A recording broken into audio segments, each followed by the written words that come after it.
Assalamualaikum warahmatullahi wabarakatuh. Salam jumpa Sobat IT yang saya hormati, adik-adik mahasiswa dan penonton video ini dimanapun berada. Saya ucapkan selamat menjalankan ibadah puasa bagi yang melaksanakannya. Hari ini kita akan melanjutkan pembahasan tentang artificial intelligence di dalam topik tentang falsifikasi. Ya, jadi topik pembahasan kita, Sobat IP yang saya hormati, hari ini adalah tentang falsifikasi, di mana konsep ini saat ini sangat-sangat populer dengan implementasi-implementasi di berbagai bidang, seperti misalnya implementasi dalam kontrol peralatan-peralatan rumah tangga embedded, ya, atau digunakan juga di berbagai kendaraan bermotor ataupun di traffic light. Ya, jadi hari ini kita akan membahas klasifikasi dengan beberapa subtopik, yaitu pertama kita akan mulai dari definisi daripada klasifikasi itu sendiri. Kemudian kita akan lanjutkan dengan basis aturan atau rule base. Kemudian kita lanjutkan dengan fungsi keanggotaan. Ya. Kemudian di sesi yang berikutnya akan dibahas dengan sub judul atau sub topik, yaitu operasi himpunan fasi, evaluasi rule, dan defalsifikasi.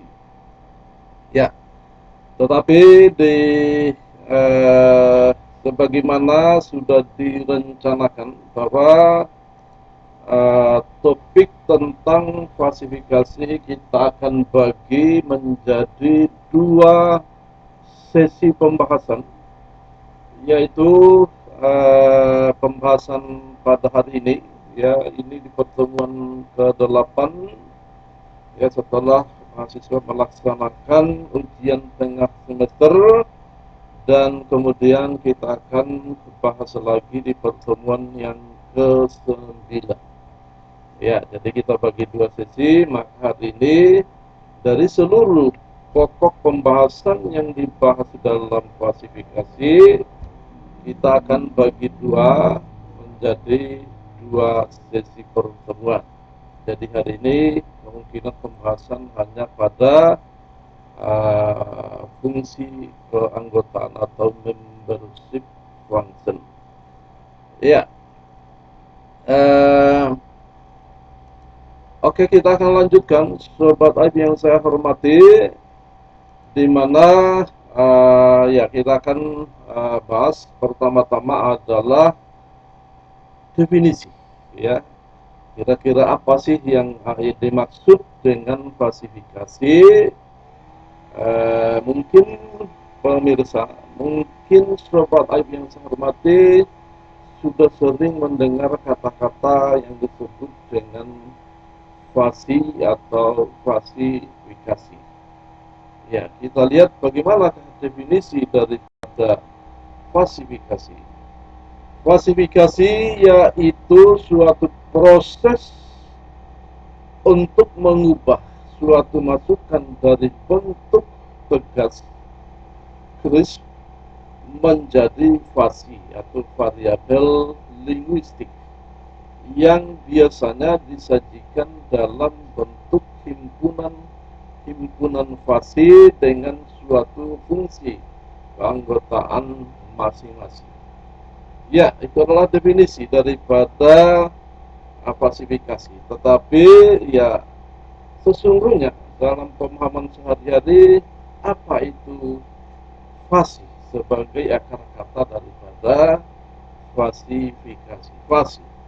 Fasi secara letterlet ya, itu artinya adalah eh, kabur atau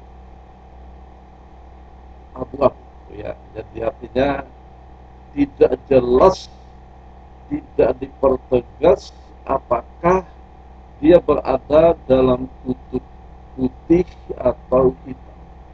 Tidak tegas apakah dia berada dalam kutub satu atau kutub nol dalam pemahaman ilmu digital ya. Jadi fase itu abu-abu, artinya bahwa kita tidak hanya mengenal angka 1 dan angka 0, tetapi kita mengenal angka di antara 1 dan 0. Ya.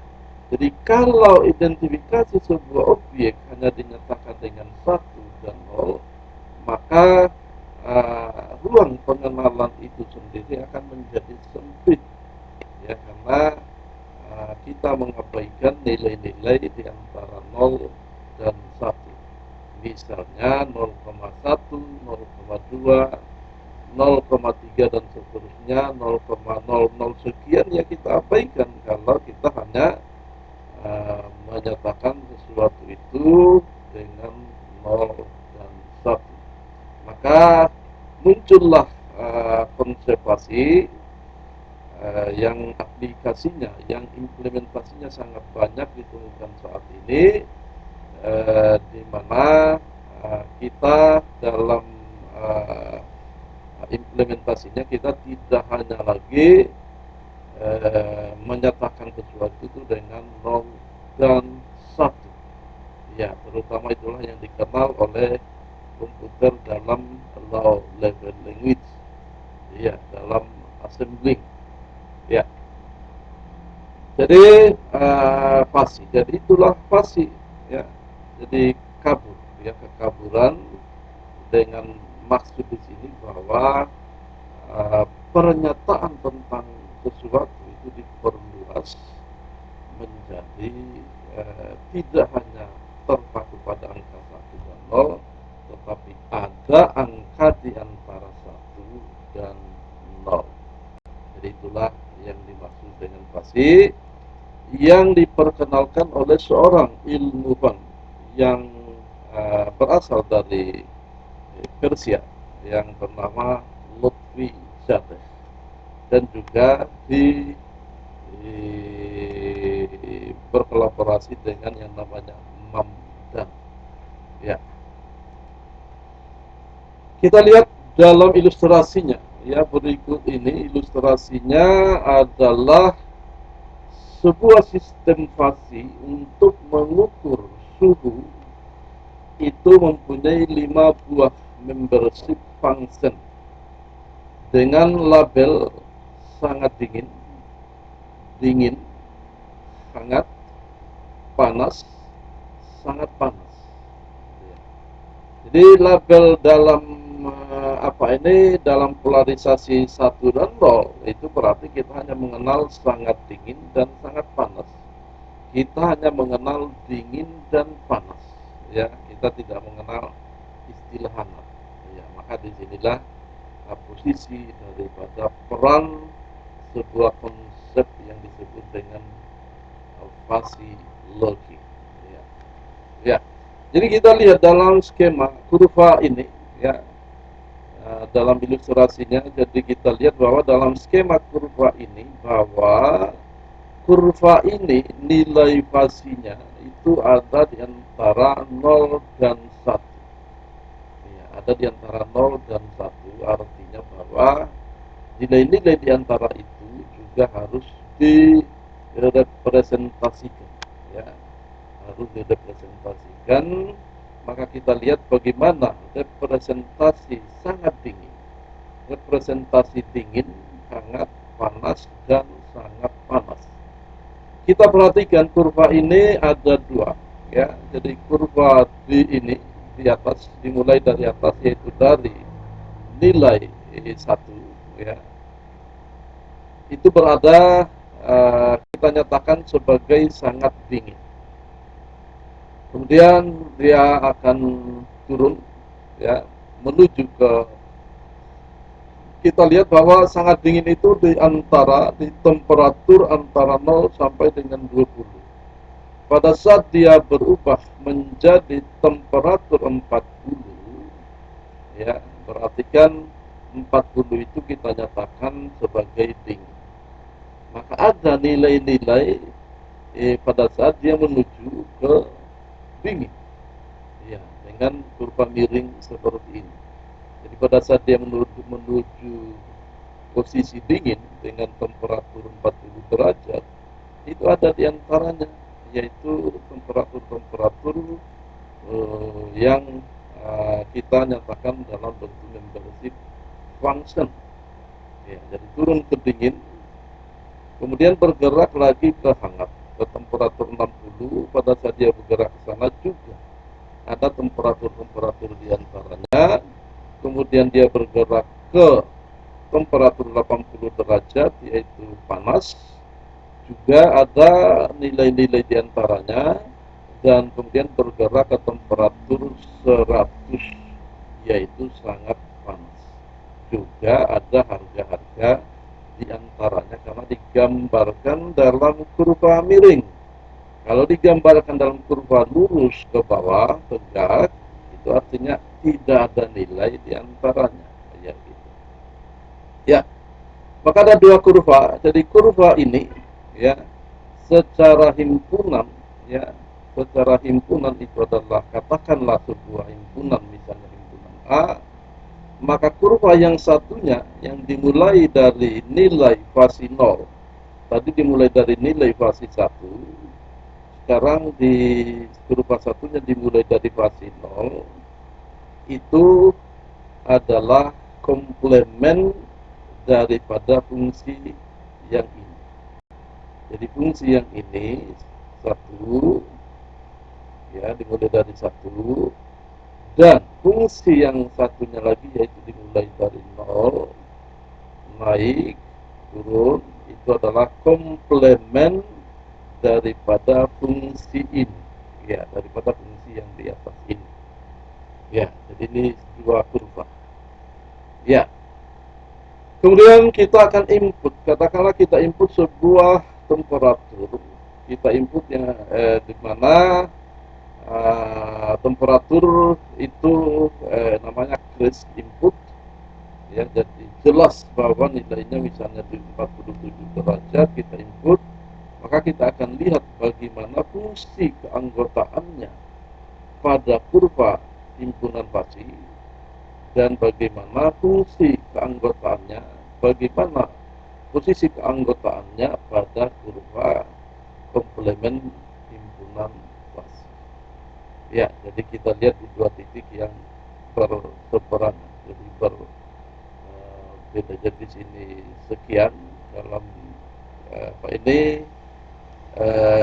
Kalau kita proyeksikan ke sumbu tegak, nilainya sekian, di atas 0,5, sementara komplemennya di bawah 0,5.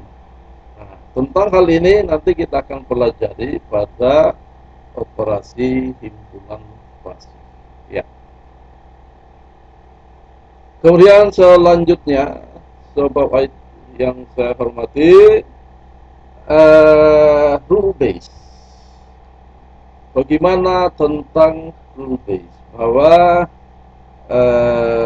himpunan fasi ini, ya, atau klasifikasi ini kita nyatakan dalam suatu aturan-aturan fundamental, dalam rule base, basis aturan, di mana basis aturan itu akan menentukan ruang keadaan jika kondisi-kondisi tertentu terpenuhi, ya.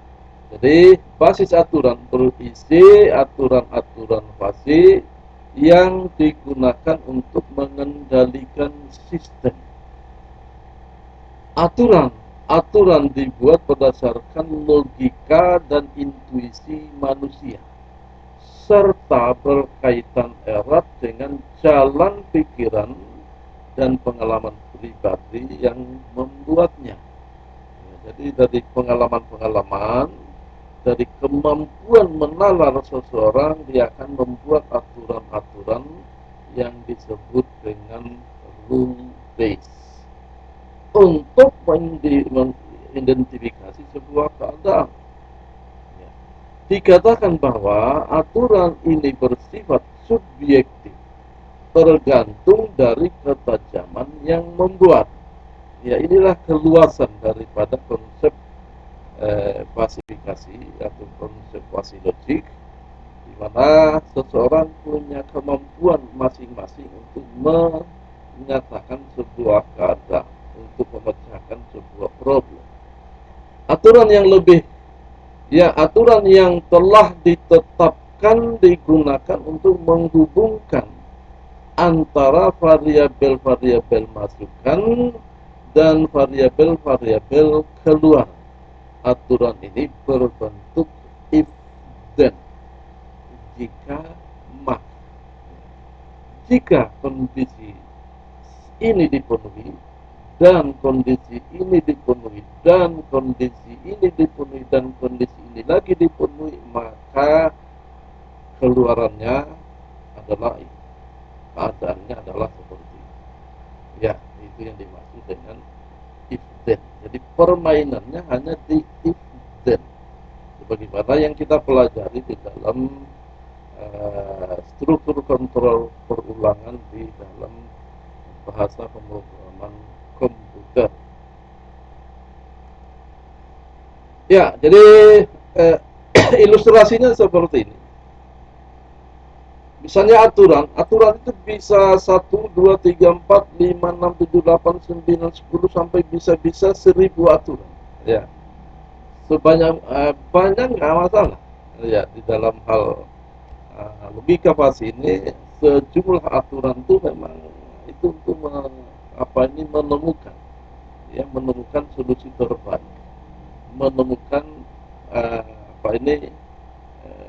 kesimpulan terbaik. Misalnya aturan 1, jika X adalah A1 dan Y adalah B1, maka Z adalah C1.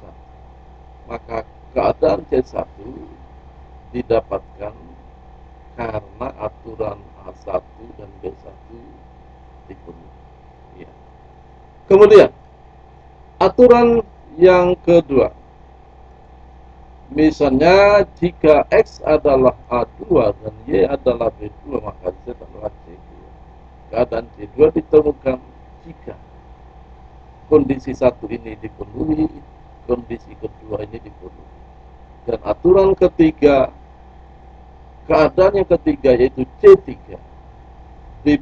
diperoleh jika aturan jika X adalah A3 dan Y adalah B3 dan seterusnya.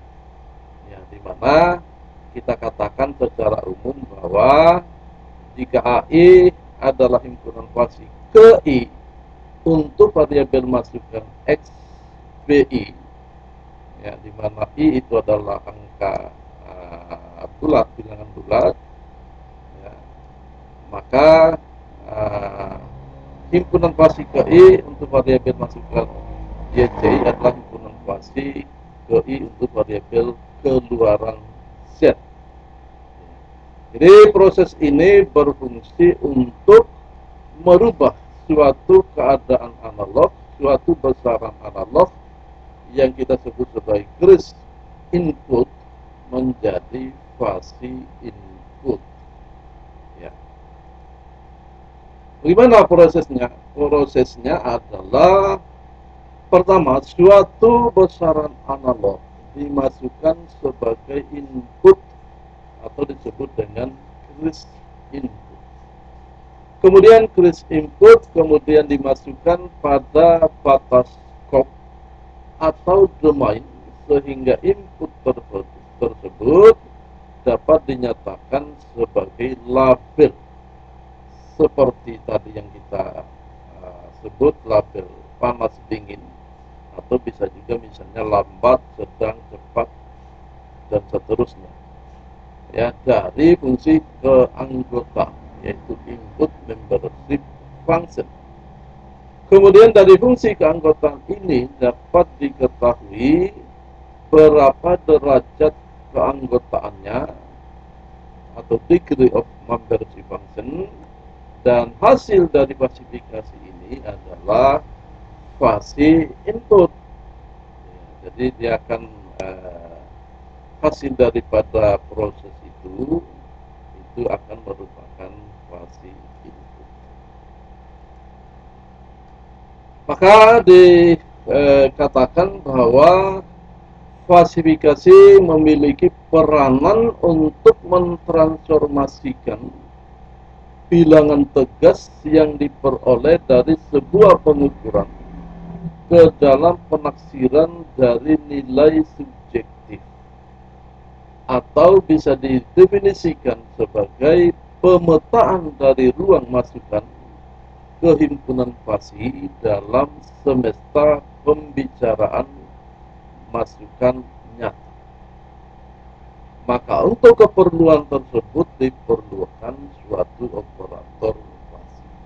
Maka dalam sesi-sesi yang berikutnya, hari ini kita belum sempat membahas tentang operasi-operasi fasi, tetapi di sesi berikutnya kita akan belajar bagaimana operator atau operasi-operasi yang bisa dilibatkan dalam himpunan fasi. Dalam operasi disebut sebagai operasi himpunan fasi. Ya, kita lanjutkan, sobat ID yang saya hormati. Bagaimana itu yang namanya fungsi keanggotaan? Ya, jadi fungsi keanggotaan atau disebut sebagai membership function adalah suatu kurva yang menunjukkan pemetaan titik-titik input data ke dalam nilai keanggotaan atau derajat keanggotaan yang memiliki interval antara 0 sampai dengan 1. Salah satu cara yang dapat digunakan untuk mendapatkan nilai keanggotaan adalah dengan melalui pendekatan fungsi. Ada beberapa fungsi yang dapat kita gunakan di sini, yaitu pertama adalah representasi dengan kurva segitiga, dan juga bisa kita representasikan dengan kurva trapesium. Ya, jadi kalau kita sudah berbicara tentang operasi-operasi himpunan fasi, maka kemudian kita akan melihat bentuk-bentuk trapesium daripada kurva tersebut, karena operator-operator himpunan fasi. Ya. Kemudian kita akan lanjut, disajikan di sini sebuah contoh. Ya, sebuah contoh misalnya himpunan A. Jadi A sama dengan himpunan sistem operasi komputer yang paling banyak digunakan oleh masyarakat pengguna komputer. Ya. Bagaimana kalau kita nyatakan iya? Ya, kita nyatakan iya dalam bentuk himpunan yang umum, yang biasa kita sudah kenal. Ya, disebut dengan crisp set. Ya, himpunan yang tegas. Ya. Jadi seperti himpunan bilangan bulat, himpunan bilangan ganjil, himpunan bilangan prima, yang sudah kita pelajari mungkin di apa itu, di matematika diskrit. Ya, ya, jadi misalnya himpunan fasi, himpunan biasa, ya, crisp set, untuk menyatakan himpunan sistem operasi komputer yang paling banyak digunakan oleh masyarakat pengguna komputer, maka kita tulis A sama dengan Linux, jadi buka kurung terawal sebagai simbol set, ya, set simbol, ya, simbol untuk menyatakan elemen-elemen daripada himpunan. Jadi buka kurung terawal Linux, Unix, Windows, Mac OS, dan OS2, tutup kurung terawal.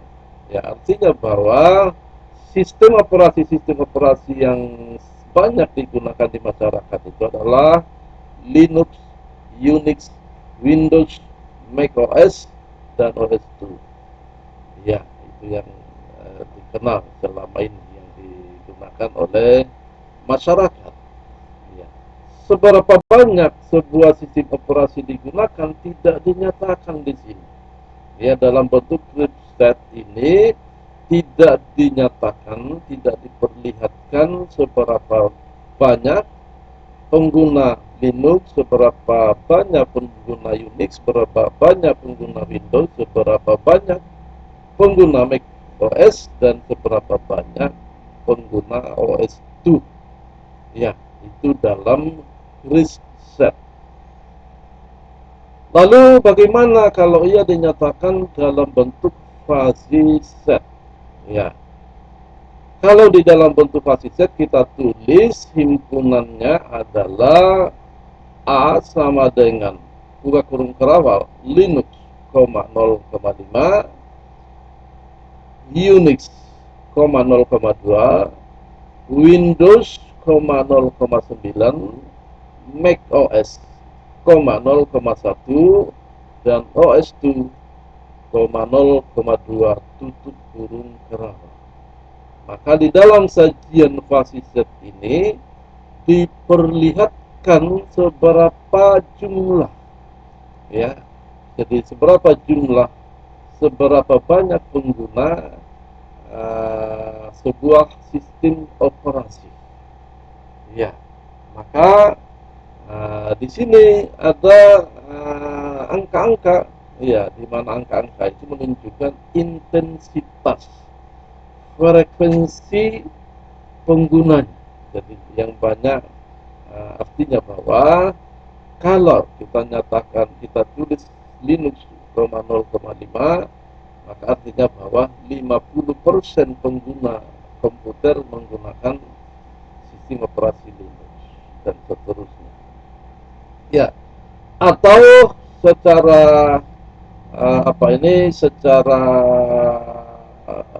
bentuk yang lain, dalam bentuk yang lain kita nyatakan himpunan fuzzy itu seperti ini, yaitu kita tulis A sama dengan 0,5 per Linux, tambah 0,2 per Unix, tambah 0,9 per Windows, tambah 0,1 per Mac OS, tambah 0,2 per OS2. Ya, ini akan lebih memudahkan di dalam operasi-operasi himpunan fuzzy. Ya, meskipun dalam penulisan ini juga tetap kita bisa operasional di dalam operasi-operasi himpunan fuzzy. Ya, dinotasikan bahwa A titik 2x itu dipetakan ke 0,1. Jadi nilai terendahnya 0, nilai tertingginya 1. Dan ditemukan atau dikenal adanya nilai-nilai antara 0 dan 1. Ya. Kemudian di sini dicontohkan dalam sebuah ilustrasi kasus bahwa sebuah fungsi keanggotaan, ya, sebuah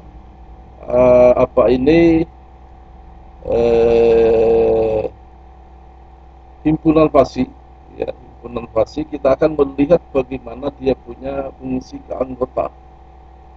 Bagaimana fungsi keanggotaan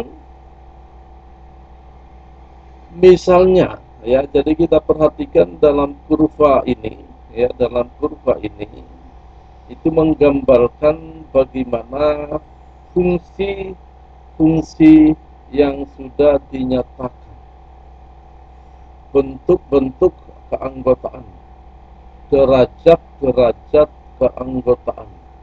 Jadi misalnya AX sama dengan X kurang 6, untuk X lebih besar sama dengan 6 dan X lebih kecil sama dengan 7. Ya. Kemudian yang kedua, AX sama dengan 8 kurang X untuk X lebih besar sama dengan 7 dan X lebih kecil sama dengan 8. Dan AX sama dengan 0 untuk X sama dengan 6 dan untuk X lebih kecil 6 dan X lebih besar 8. Ya. Jadi secara kurva, ya, secara kurva perhatikan bahwa jika X itu lebih kecil daripada 6, maka dia 0 harga. Nah, kurva itu ini, ya. Jadi kurva yang ini, yang di bawah. Ya. Itu kita gambarkan kurva ini adalah kurva A. Jadi pada saat dia lebih kecil dari 6, pada saat X-nya ini lebih kecil dari 6, itu 0. Dan juga pada saat X lebih besar daripada 8 juga 0. Maka kita gambarkan dua garis, yaitu yang lebih kecil dari 6 dan lebih besar dari 8 itu sama-sama 0. Tetapi di antara 6 dan 7, ya, dari titik 6, menuju ke titik 7 itu harga fasinya, ya, nilai fasinya itu naik, ya, nilai fasinya naik. Maka kita nyatakan ya sebagai X kurang 6, ya, X kurang 6 artinya bahwa berapakah nilai fasi pada saat nilai fasi itu artinya AX, ya, himpunan fasi. Berapakah AX pada saat dia sudah bergerak ke kanan, ya, dia pada saat dia sudah di sebelah kanan, itu artinya bahwa nilai fasinya akan di sini, ya, di sini misalnya 0,3, misalnya kita proyeksikan itu adalah 0,3. Artinya 0,3 itu adalah X dikurang 6. Iya. X dikurang 6 karena nilainya bergerak dari 0 sampai dengan 1. Bergerak lagi ke sini, di sini pas di titik ini, ya, di titik ini itu adalah kita proyeksikan itu di sini adalah 0,5. Bahwa X kurang 6, ya, karena pas di tengah-tengah ini itu adalah 6,5. Ya, karena di sini 7. Sini 6,5. Ya. 6,5 dikurang 6 itu 0,5. Perhatikan, proyeksinya 0,5. Ya. Jadi itu adalah bagaimana cara merepresentasikan nilai-nilai himpunan fasi. Bergerak lagi ke kanan, ya, memenuhi lagi, ya, X kurang 6 menjadi 0,75 dan akhirnya menjadi 1 di sini. Itu di angka 7, ya. Pada saat dari titik 7, ya, dari titik 7 menuju ke titik 8 dia menurun. Kalau tadi naik, dia ini sekarang menurun. Ya, pada saat dia menurun, itu artinya nilai fasinya berkurang. Ya. Jadi nilai himpunan fasinya berkurang pada saat dia sudah di kanan 7, ya. Itu menjadi 0,75 misalnya. Artinya menurun.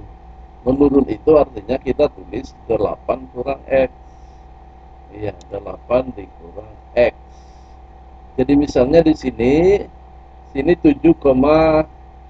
Katakan kita ambil langsung contoh di sini 7,5. Maka di sini nilainya berapa diproyeksikan? Kalau diproyeksikan ke himpunan fasi, maka itu adalah 8 dikurang 7,5, yaitu 0,5.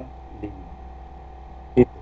Jadi itu gambaran daripada kurva segitiga, ya, kurva segitiga, representasi kurva segitiga untuk himpunan-himpunan fasi yang sudah ditentukan.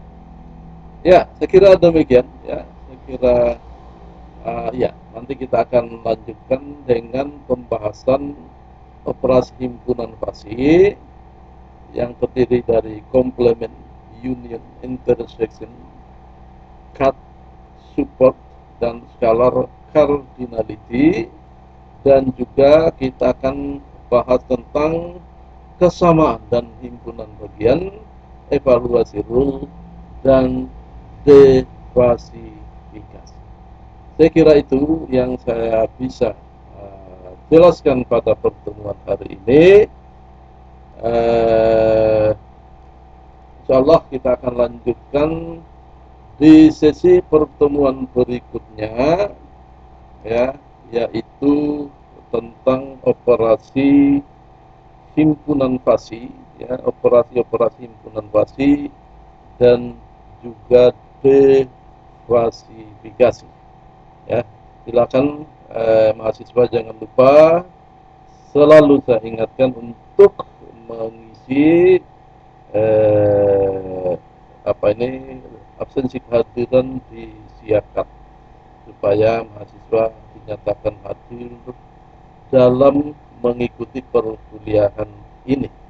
Dan juga jangan lupa siapapun yang sempat menonton video ini, ya, penyajian pemaparan materi ini, saya berharap untuk memberikan dukungannya dengan cara klik subscribe dan like and share.